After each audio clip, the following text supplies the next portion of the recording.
uh,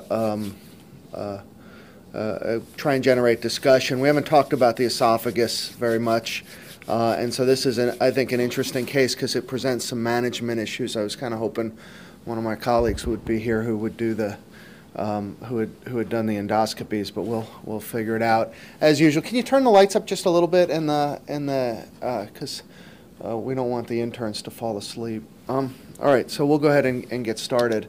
This guy presented in September to our clinic with dysphagia. He had dysphagia to solids for about 3 weeks, getting worse, can't even swallow a pill now. Has had 20 pounds of unintentional weight loss in 6 months, and he had an upper GI series by his primary care physician who showed narrowing at his distal esophagus. Interestingly, he's a non-smoker, non-drinker. Diabetes and coronary artery disease. Interestingly enough, and I don't know if it has any significance or not, he had a lot of hiccups when he was eating, and his physical exam was normal. Does anybody have any questions or anything like that? No. Dr. Patel, if you saw this patient in your clinic, what would you order next? Set him up for Yeah, so no other imaging or anything like that, right? An upper endoscopy. Does anybody want anything else? No, I think we all could agree with an upper endoscopy. What was his premorbid weight? I don't know. I think he was a more normal. I've never actually. I only met the guy once, halfway down the thing. Do you know? 210 pounds. 210 premorbid, and then he had lost. Was that on presentation? It was 210, or was it 210 after he lost this? Baseline weight before he started losing. So he was 190 when we saw him, I guess, ish. Any history of reflux symptoms? No history of reflux symptoms, but that's the usual. That's what we would. What are you thinking about with that? I mean, I know, but Did he have adenocarcinoma from yeah, Barrett's? right. I mean, this is the differential diagnosis is either he's obviously got a stricture because the upper GI series, and we'll talk about the ordering of that in a little bit, but they had the upper GI series which showed the narrowing. So the question is this a benign or malignant stricture? It's in the distal esophagus. He's a non-smoker, non-drinker, and so you had to say, well, does he have an adenocarcinoma? He's had really no history of anything. There was one note remotely about some abdominal pain, but it seemed transient. His PCP. Otherwise, they were just treating him for cardiac and diabetes stuff. So that was it. Any other questions? Do you have anything to add, Dr. Jahan, about the history up to this point? No. Okay. So he underwent an endoscopy, and this is what my colleague saw. He had a pill, piece of food, and this sort of stricture that was biopsied and dilated. So do you think you should show the slides now, or do you want to just plow on and we'll show it all after everything? I showed the second biopsy first. Okay. So the biopsies came back on this sort of inflammatory changes. There were some eosinophils. There was some comment on some eosinophils in the esophagus, and basically no evidence of malignancy. But there was a high index of suspicion, and the guy had continued symptoms. So actually, he was set up for another endoscopy. He had a CT scan, which was performed, which we can look at, and then he was set up for another endoscopy. So let's see if we can. This is obviously an intelligence test. You can go through Epic, Dr. Lemmy. There we go. So he underwent a CT scan, and we don't have anybody from radiology here, but if you look, there's contrast in the esophagus here.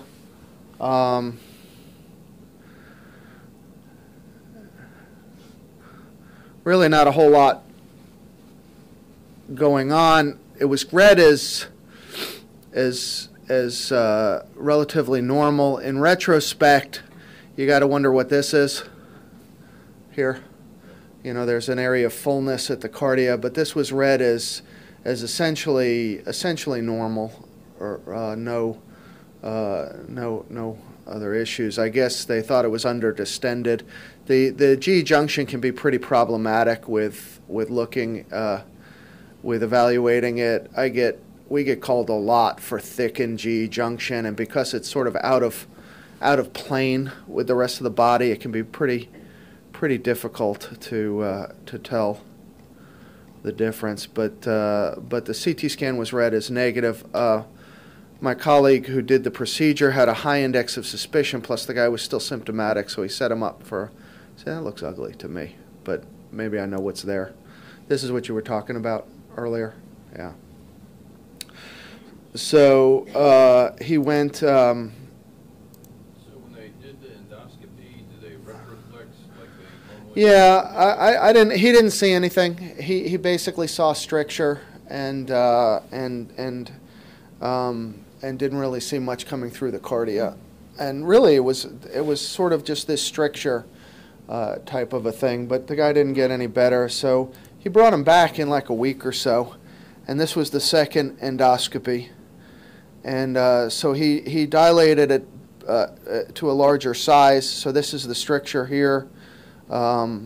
He dilated it up with a balloon, and then you could see there's sort of this, you know, there's a tear there too, but there's some angry mucosa here. And I don't think there are any biopsies from this one. I'm not exactly sure why he didn't biopsy it, but he brought the guy back in a week. There's some outdated literature that people in the endoscopy world used to say you shouldn't biopsy and dilate at the same time, at the same setting, because there's an increased risk of perforation. But I think that's not been followed now. Some of us will dilate first and then biopsy, but most of the time but maybe that was what was going on there. So if one endoscopy is good and two is better, you get a third one, and this was the third one that he had, and that's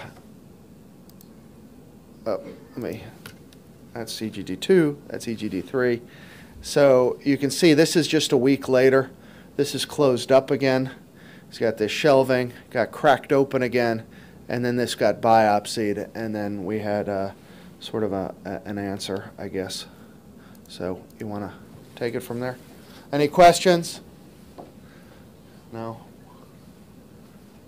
We give them the dogged persistence award. Did anybody want to just put a stent in after the first? Didn't quite hear you.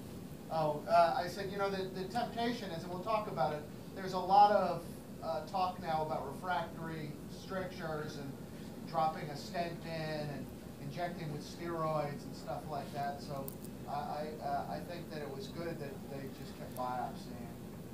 Take a look at What it. about ultrasound at the time of any of those? Yeah, you could See how thick it might be? you could do it, and I might have. I'm Christina Berson. I'm one of the GI pathologists here. This was a difficult case from a pathology standpoint. This is our second biopsy from October. And I took this low power image so that you could see the three sort of good sized pieces that we got. Up here on the left, that is normal squamous mucosa or inflamed squamous mucosa. And then underneath it, you can see a really densely cellular blue area. That looks fairly similar from low power to this other piece and this other piece, but I'm going to show you they're a little bit different. So the first piece with the squamous on top, again, it looks cellular. You can see some dilated blood vessels, kind of blue, maybe sort of some blue aggregate looking things, it looks a little bit like lymphocytes or lymphoid aggregates, inflammation. From high power, here's the squamous mucosa again, and underneath, this is a scary thing for a pathologist because the differential here is granulation tissue and cancer. Granulation tissue looks like this, and actually that most of this is granulation tissue. There's a lot of extravasated red blood cells, dilated blood vessels, and the blue cells are mostly lymphocytes. There are a few larger cells, and the problem with granulation tissue is that the small vessels, the endothelial cells there, can get really big and angry and reactive and look a lot like tumor cells. This is that other piece, and I can see from this intermediate power that it looks a bit different from this. There are some sweeping fascicles that look like muscle bundles, and then multiple very large irregular looking cells in there. So what pathologists do when the differential is granulation tissue and tumor, we reassure ourselves with a cytokeratin stain. Endothelial cells, reactive inflammatory cells should not be positive for a keratin stain, and we usually try to do a pan-keratin that encompasses low molecular weight and high molecular weight. Here's a higher power, big ugly cells. And this is CK818. It's one kind of keratin stain, and these cells are positive. So with this kind of appearance and the positive keratin stain, we can make a diagnosis of cancer. How often would you see the cellular atypia that you see there in granulation tissue? To this degree, I have an extremely high level of suspicion. This amount. If it's not tumor, it might be viral or something else. Those are just big, really big, ugly. But you can get intermediate varying degrees where it's like a couple of cells that are big, and we see that a lot. Granulation tissue can look very atypical. So like cytomegalovirus would look Mm-hmm. like that? Yep. Yep. Mm-hmm. Do you have the first biopsy? I do, yes. So this is the second biopsy. Now this is the first biopsy. Does anybody have any questions about the diagnosis? So it's I'll give you more about the diagnosis. This is the first biopsy, and one difference you can see right away is that the proportion of this squamous tissue to the one piece of that cellular material, there's a lot more squamous. There were several other pieces in here that were also squamous, and only two pieces that looked like this. So that catches my eye immediately. I go to look at it. It's got that granulation tissue look again. It's extravasated red blood cells. And this, if you can see, so that's an atypical looking cell there, and here, and probably here. But this right here is a vessel. It's very clearly a vessel, and those are big endothelial cells there. And this looks kind of like a vessel, but those nuclei are darker. So again, same differential. They got a CK8E13, which is a different cytokeratin stain, and it's commonly used as a pan-keratin stain. It has some holes. And in this case, you can see that's the normal squamous mucosa, a nice internal control, and this piece of tissue is negative. So the pathologist was reassured that this was granulation tissue, was a small amount, and it did not have as much of that nuclear atypia as our second biopsy that had more material. So it was called granulation tissue. This is the other diagnostic biopsy in comparison to this. See, that's a plasma cell right there, for sure. Lots of chronic inflammation. I did not go in retrospect and put a CK818 on this. But that's our diagnostic biopsy. That's our big ugly cells. And then once we get to this point, I couldn't tell you if it were adenocarcinoma arising from glandular Barrett's versus squamous cell carcinoma without a stain. And our P63 was positive, which indicates squamous. So very quickly, squamous cell carcinoma is the most common esophageal malignancy in the world, and the top line are the highest incidence areas. The middle line is intermediate, and in this country, it's much less common. I've only seen a few cases here. Males outweigh females, and African Americans are several times more likely to develop this than Caucasians, Asians, and Native Americans in this country, in the United States. And then I just put up a list of some risk factors and the prognosis. This is my last slide. I was surprised to see that your patient did not smoke or drink. One source that I read says it's a 400 to 800 increase risk, and then alcohol is synergistic with smoking. Several other toxic risk factors. Nutrition, apparently, vitamin deficiency, and there's a weak association with celiac disease that some have hypothesized might be related to vitamin deficiency. HPV is another interesting, it's a controversial, HPV causes squamous cell carcinoma of the cervix in women and sometimes the oropharynx. And apparently there are at least some cases of squamous esophageal squamous cell that are related to HPV, but at least in this country it's a minor component. At least that's what they think right now. I thought this was good news. Protective effect, increased consumption of meat, eggs, and an increased BMI. So, yay. And then the prognosis is frequently poor because the symptoms, when they arise, by then it's usually or often locally advanced, and you have metastases and such. So. Are there any questions for Dr. Burson? I'm just wondering, if you just did the one biopsy and you called it inflammatory, sent the guy home, is it because they didn't get a deep enough biopsy or enough tissue, or what was the problem with the first one? It would have misled the diagnosis and potentially that to be for the patient. It's a pitfall for pathologists. So to help us, if you have a high index of suspicion, communicating that to us, I would like to think, I would hope that if I had gotten that first biopsy and that keratin stain had been negative, I would have thought, let me just get one more. But I can't guarantee that would have been the case. So if the history had said, and I don't know if it did, but on the requisition, weight loss, stricture, concern for malignancy, that kind of thing, the pathologist might think to order another stain.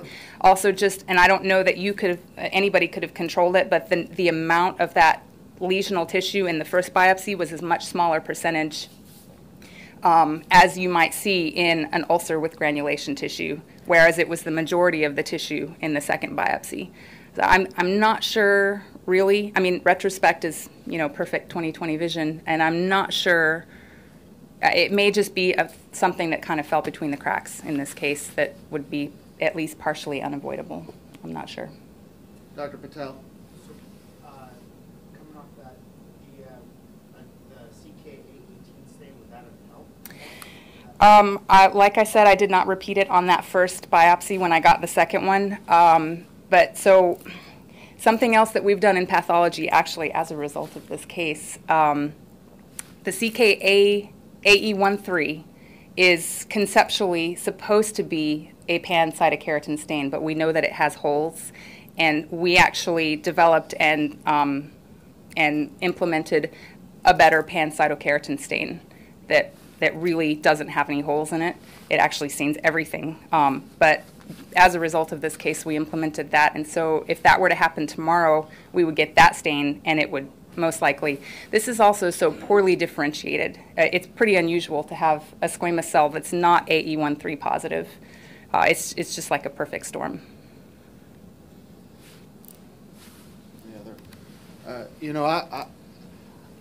I actually think that there might be. Thank you. There might have been some technical issues too with this. If you look at this, tumor here, right? If you biopsy in this area here, you're going to get normal squamous tissue. I think Dr. Smith and I had a case 3-4 years ago where the guy had like 3 or 4 outside endoscopies. I think I did 2. EUS was suspicious for thickening, and we really only made the diagnosis at surgical resection. Right? Isn't that right? As my recollection. So we just had to get enough tissue. So to those of us who are pushing scopes, you have to have a high index of suspicion, and you have to keep sampling this. This looks, suspicious because there's the shelving and all of that. So that's really the take home. If somebody has a recurrent stricture that looks like this, and the biopsies come back negative, don't just, inject it with triamcinolone and stick a stent in it and come back, because that's what the hotshot endoscopists are doing now. But really have a high index of suspicion and let this case sort of burn in. So the guy's got an invasive, poorly differentiated squamous cell carcinoma down in the distal esophagus. What would be the next step? Who wants to tell me what to do next? Yeah, we should do staging. So So what staging do we usually do for this? Probably you want to stage both local, regionally, and for metastases. He's had a CAT scan, and you can argue what the findings on that were, but there were no big things. So what should you order? Anyone? Bueller? Anyone? Yeah, I think that's what my colleague did. He ordered actually 2 studies. He ordered an EUS. So these are representative images from the endoscopic ultrasound. So this is the old-fashioned radial scope. There's a linear scope that images along this images at 90 degrees to the long axis of the scope. The linear scope images at parallel to the long axis of the scope. This gets prettier pictures, so because I'm old, I start with this and then go to the linear scope. The linear scope is better for sampling, and because you can see the needle from the scope till it hits the lesion. But this is this is the transducer, this is the aorta back here. This is a sort of normal esophagus here, and then adventitial tissue outside of the esophagus. Further down, you can see there's this very big tumor which extends into the periesophageal tissue. It's about 3 by 2.5 centimeters. Over here, it's hard to see, and I didn't get a good picture of it, is a lymph node. So right next to the tumor is a hypoechoic round, about 9 millimeter lymph node. One of the pitfalls of EUS is if you can't completely traverse the tumor, you can't completely stage it. And so, a lot of the complications arise from trying to dilate tumors or trying to force a scope past the tumor. So a lot of times we'll just sort of wedge the transducer into place and try and get the best image. So this this staged out as T3N1 because of the one probably positive node. You can't really sample this node because it's hiding behind tumor, and you don't want to needle through the tumor to get to the lymph node because you can cause seeding and problems that way. But this was at least T3N1. We couldn't evaluate the celiac plexus, and what we saw in the liver was negative.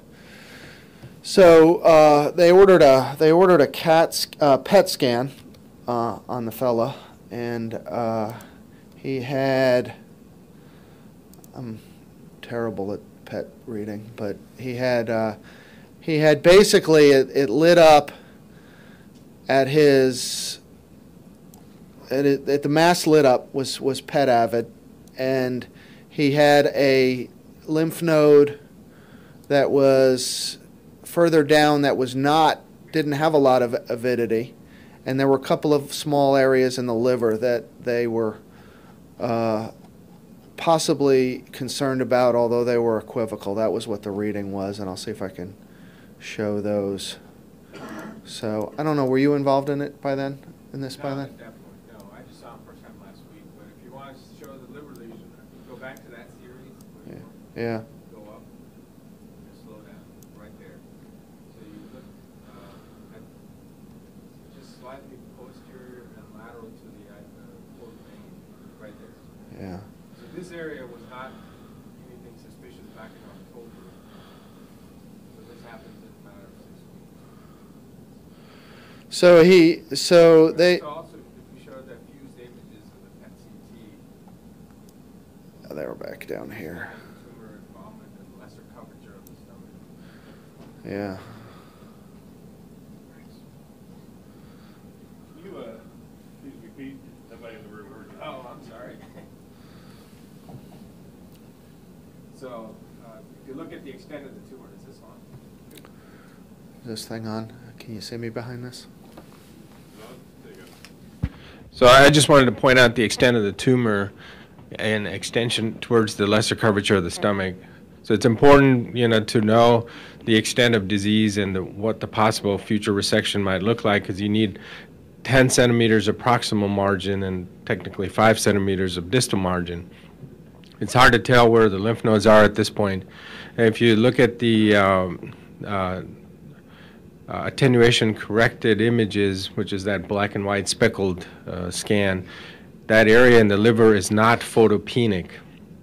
Of course, this is all hindsight to me because I first saw him last week once he's already completed his neoadjuvant treatment.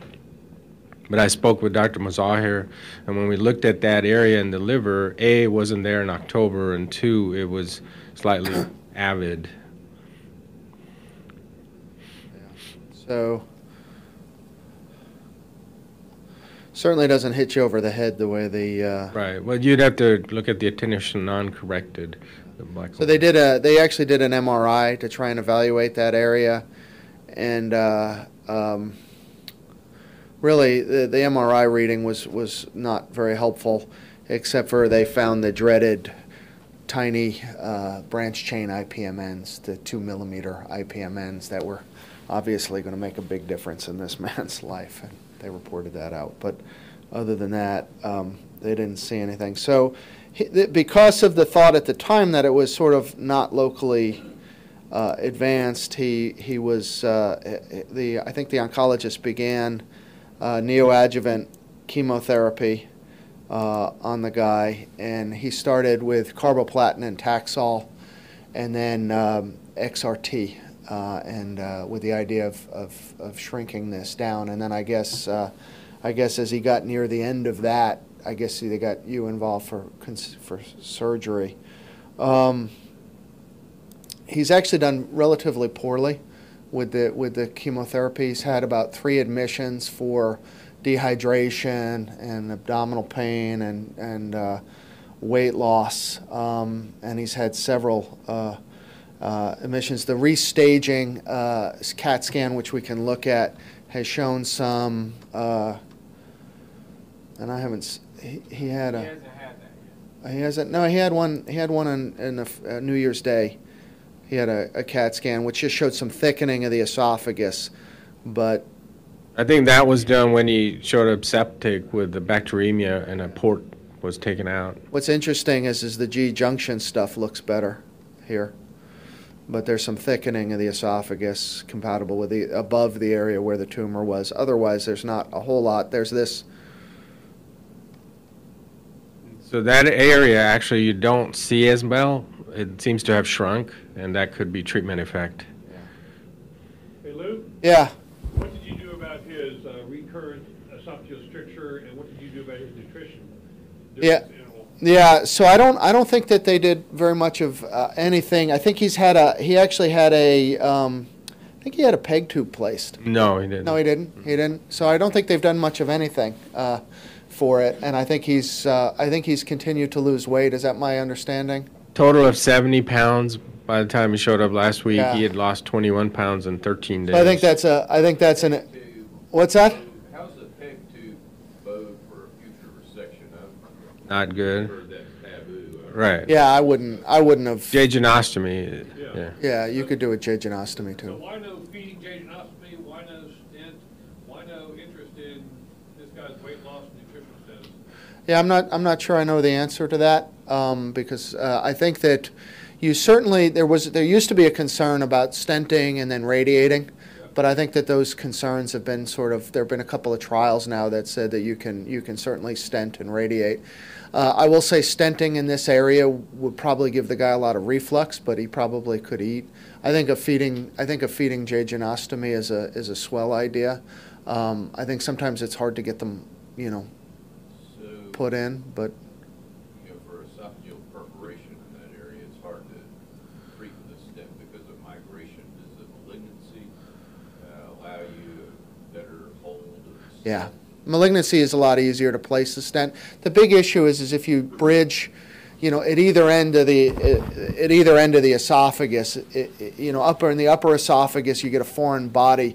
The top 2 centimeters or so have more cutaneous innervation, and so if you place a stent up in there, you can get foreign body feeling, and people can be miserable. And also the distal esophagus, if you cross the G junction, you can get profound reflux, and people can be miserable. Bare metal stent, something like this. Yeah, So it migrate less. yeah. So I happened to be at STS just last few days, and I did discussed to some of the other colleagues. So one common thing to prevent migration of a stent is to actually put a clip in the proximal end. And so what? After treatment, they usually just fall out into the stomach, and you can just retrieve them. I would say after endoscopy. Yeah. They tend to just So fall out. across the country, I know that's what they write about a lot. In our hands, the clipping has not been, I would Very say, effective. overwhelmingly successful in keeping stents from migrating, or maybe ever successful, but that's a whole different kettle of fish. But I know that's what they say. The other thing you can do is you can throw a stitch, right? They're endoscopic suturing devices now, and that might be more useful as we become more facile with that sort of thing. But malignant strictures are far less likely to migrate. So I think you could have stented this. I think he probably just got going on his chemo and radiation, and I suspect the nutrition part was an oversight. I think, because I think that's become a real issue with the guy now, and I think doing something to palliate him probably would have been good. Would you guys would have put a feeding jejunostomy in him? Easily. Okay. All right. I had some thoughts here about what the teaching points were. I think there are a couple of sort of teaching points. I won't hit them too hard. The first one is just a simple one, which is how do you approach dysphagia? The second is squamous cell cancer of the esophagus. It's interesting, when I was a medical student back when Earth's crust was cooling, this was the most common esophageal cancer in the United States. And so there's been an epidemiologic shift. I can't think of how many. We used to see them all the time.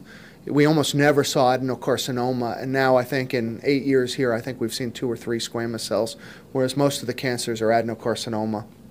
Kind of a different beast. We've talked a little bit about difficult stricture management and the key of having high index of suspicion. And then I guess the last question is, so the guy has had neoadjuvant therapy, and is there actually any benefit to going ahead and doing a resection, putting aside the issue of whether or not this liver lesion is actually something that we're worried about or not, and then how would you approach it? So I think that the dysphagia approach is fairly simple, and the thing I want to give to medical students and trainees is dysphagia to solids is an alarm symptom, right? Weight loss and that this guy had is an alarm symptom. The first diagnostic test, and this should be an upper endoscopy, right? As a matter of fact, in our world, one of the quality indicators is lack of an upper GI series in this. So an upper GI series is kind of a waste of money in this. I know, because if you can't scope, you do the upper GI and it sort of maybe gets somebody pushed ahead or something like that. But the upper GI series showing the narrowing didn't add anything to the case and was an unnecessary expenditure. And so upper endoscopy is the first test, and so should be done. And if you can't get the patient in soon enough, or you can't do the scope yourself, you should call somebody and get the person pushed ahead in the queue. I think we've talked about this. I think endoscopic ultrasound, which has been, frankly, with the advances in cross-sectional imaging, has had less and less utility. I think that this is an area might be helpful, because if you see extramural involvement, like I think in this case, maybe using the retrospectoscope, you could have seen something at the GE junction on the CT scan, and maybe there's a point there about always looking at the images yourself, because you know the patient better than the radiologist, and maybe that's something that you probably ought to do. But maybe endoscopic ultrasound would have been helpful here if we had done it. But we did it very swift. And then there's a lot of stuff. Every endoscopist in all of these big centers are all stenting everything. Somebody's coughed, they farted, they get a stent and some sort of suturing thing. And I think it's really great. I think the technology boost has been great, but this case should be remembered, because make sure it's not cancer before you stick a stent in somebody. Because if you had just stented this guy and then brought him back now, we would have missed, and maybe he would have certainly had metastatic disease. I think the squamous cell carcinoma is, like I said, used to be the most common type of esophageal cancer. It's usually the VA kind of patient, smoking and drinking dudes, mass quantities, cone head type tumor. But he didn't go that way. Dr. Brisson talked about HPV. Interestingly enough, tylosis is a genetic abnormality that's now been well described and seen mainly on board exams. But it's got a 40 to 60% association with squamous cell carcinoma. Diet's interesting. Dr. Brisson talked about some of it. Actually, a fruit and vegetable diet has also been supposed to be protective. So the more fruits and vegetables, and then like a lot of the smoking-related cancers, selenium and zinc have been associated with decreased incidence. Scalding hot liquids apparently increased the incident. Achalasia, there's an association. I don't know whether that's a true association or just because they mistake some of the patients with cancer as having achalasia. The other big one that we see here, because with all the meth labs, is lye ingestion, caustic ingestion. Those patients have a much increased risk of, if they have a lye stricture, they have a much increased risk of squamous cell carcinoma. And then there's a slight increased risk with oral biphosphonates, so which is a little bit scary because every woman eventually gets those, or almost everyone. So here's a picture of what tylosis looks like on the boards. It's interesting because, obviously this entity's been known about for a long time. It's hyperkeratosis of the palms and soles. Actually, the genetics have been worked out. It's a mutation of the TEC gene, which is a tumor suppressor gene on the 17q25 chromosome. And apparently the inherited tylosis, for those of you who are trivia buffs, is called a Howell-Evans syndrome. And these people need endoscopic surveillance into their 20s, starting in their 20s, because their incidence is so high. This, to me, is not an atypical presentation for people's feet in my clinic. So I don't know. Has anybody seen tylosis ever? Has anybody recognized tylosis? No, I haven't seen it either. I guess Plummer-Vinson syndrome is the other one. Esophageal webs can predispose. So how do you stage it? And this is the same with esophageal. This is adenocarcinoma, but essentially squamous cell carcinoma is the same. It's T1 through T4. T3 tumor invades the adventitia, and then the number of nodes and where the nodes are, N1, N2. So this guy had a stage, when we staged him, had a stage 3A cancer. So supposedly by US was stage 3A, with the caveat that could be understaged.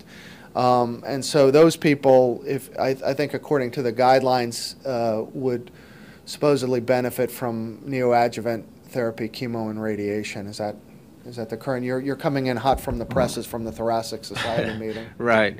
So in this circumstance, he's got a very distal squamous cell, unusual, non-smoker, non-drinker. The only other thing would be an autosomal dominant mutation, which is what the Howell-Evans syndrome is. They have about 95% likelihood of getting squamous cell esophageal cancer. But in him, the distal location, the extent of the tumor, the possible MET, and overall, patients with this degree of involvement and the T3N1, maybe a T4, if you look at the literature, surgical resection after chemoradiation offers better local regional control, not necessarily 2 or 3 year survival benefit, but that early morbidity and mortality, which is higher after chemoradiation, offsets that benefit of local regional. So it's a 50-50. So after restaging, if you have no evidence of disease, the guidelines would say that you can either surveil them or offer esophagectomy if they're a good candidate. So, but with the caveat that you have a higher morbidity and mortality, esophageal leak rates and subsequent mortality from that are significantly higher when they've received preoperative chemoradiation. And most of the people across the world, if you look at the Japanese literature, Chinese, would, in this circumstance, would just offer him definitive chemo-RT and observe. Now, he'd received 50.4 gray of radiation, which is not prohibitive, but higher doses you generally don't want to operate on. And the window is about 4 to 6 weeks post-completion of neoadjuvant for surgical resection. So when he showed up, he couldn't even sit. He was dehydrated. We had to admit him to the hospital. So he may get another fighting chance, but he has other comorbidities, including his 70-pound weight loss. Well, cardiomyopathy. He had previous surgeries, ejection fraction, I think is like 30%. So we'll see. So what operation do you guys do with this? Is this just a distal esophagectomy and a gastric pull-up? Is that what you do? Right. So the three typical ways of doing something like this have been transhiatal with the esophagectomy, gastrectomy, sleeve, and anastomosis. The McCowan operation is a 3-hole operation where you mobilize the esophagus and the chest through a separate session. Laparoscopy mobilize the stomach, and anastomosis in the neck.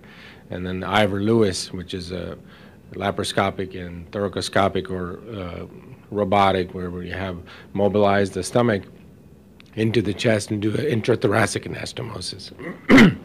So each has its own pitfalls and caveats. Generally, the consensus now is towards Ivor-Lewis with intrathoracic anastomosis.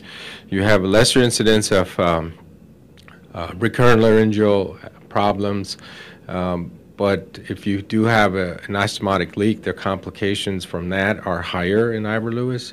The anastomotic leaks tend to be less problematic in the neck because they're easier to manage. But the consensus around the country now is more towards Ivor-Lewis, either laparoscopic or robotic.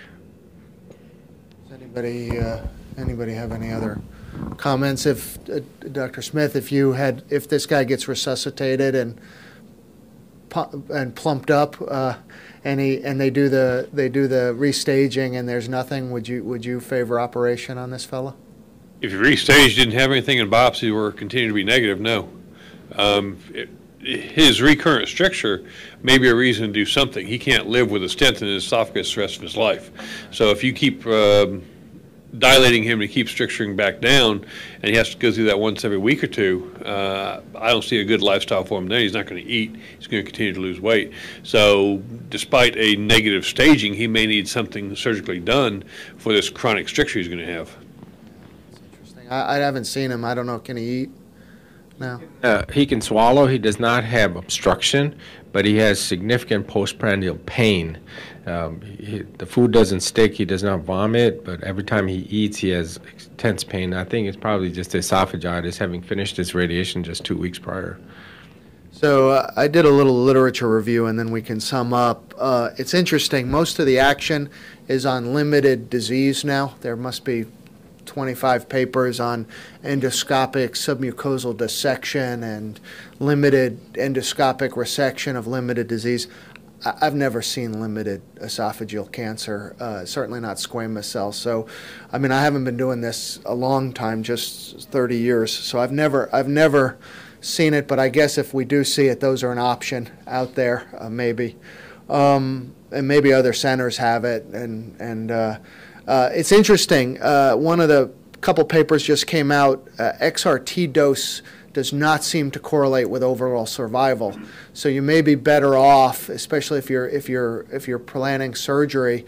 You may be better off with a lower dose of XRT. There's actually a 60% complete response rate with neoadjuvant chemoradiation in squamous cells. So actually, that's actually better than adenocarcinoma, the response rate. Just like he said, surgery improves local regional control. This was just a big paper that came out last year, but not 2-year overall survival. The only thing I would say about the paper was there was a trend towards better survival in the surgical arm, but it didn't meet significance, so it might have been an underpowered study, or it might just have been, the difference could have been chance. And then the big complications post-op tend not, at least in the big series, tend to be based on the substrate that's getting operated on, so they're cardiac and pulmonary. Things like anastomotic leaks and seem to be relatively infrequent, and local recurrence after surgery seems to be a relatively low deal. So this guy, I guess, is going to get resuscitated, maybe some nourishment, and then a decision made whether or not he needed surgery. Does anybody have any do you have any other points to make, or any other questions, or anything that you want to say? I just wanted to allude to further what you just stated about lesser endoscopic procedures, earlier detection. So basically the window of surgery in esophageal disease, you're just looking at the T2s and T3s, even T3 after neoadjuvant. Carcinoma in situ and T1, at the time of EUS, if you use suction and the lesion lifts off of the muscularis, then advocates around the country would recommend submucosal resection. There was case series presented just over the weekend, up to 65% circumferential resection of tumor, as long as it was lifting off of the muscle. Where was that from? I think that was Toronto, University of Toronto. Yeah, I mean, a lot of these, I've never seen T1 or T2. And that's the problem. I mean, and most centers struggle with volume. I was just having this conversation with the program directors at Temple and University of Miami. They're having to scramble their fellows to go to other programs because they just simply don't have the volume to meet their board of thoracic surgery requirements, which are at this point for thoracic tract only 20 cases, and these centers are not having 20 in 2 years. So they send their They're looking for places to places. Yeah, That's an so interesting Pittsburgh idea. and Sloan Never Kettering. heard of that before. Okay. Any other questions, concerns, issues? All right. Well, thank you very much. Thank you very much, Lou, for what you do.